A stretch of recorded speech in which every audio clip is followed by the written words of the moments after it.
lahazo atawe fa misy raha manitikitika ty saiko aleo aboako sy amparary foko inaulie matamuruye andraso zaho lahazo atawe dia hitonga de vakiko fa tsy avonivoniko akore ty heve fa ihareveko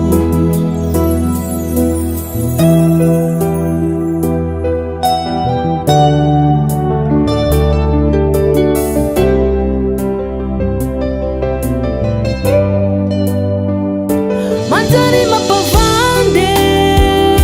lazahu mangeki faya fama nambali azafa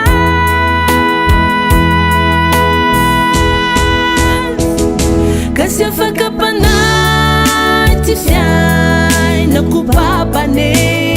lazahu niteanau faya fama nambali Sihani pasipor qui hakamiki salaviti saati mahamenga tsai tihangala balundate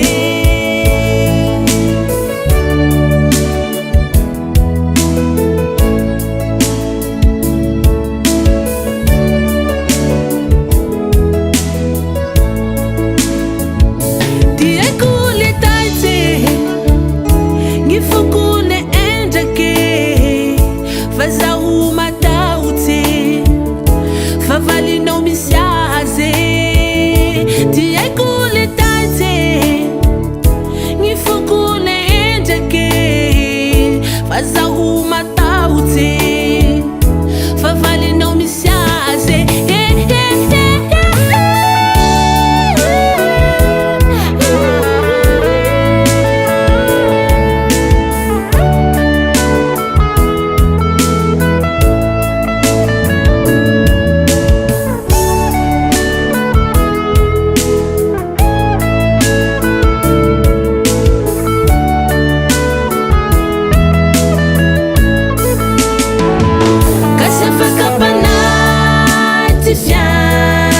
kupapane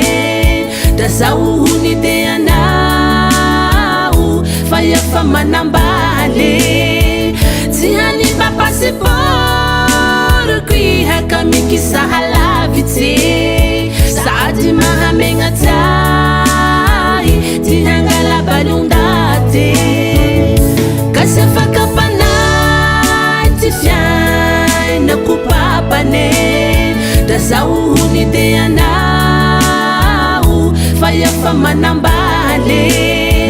tihani ba passport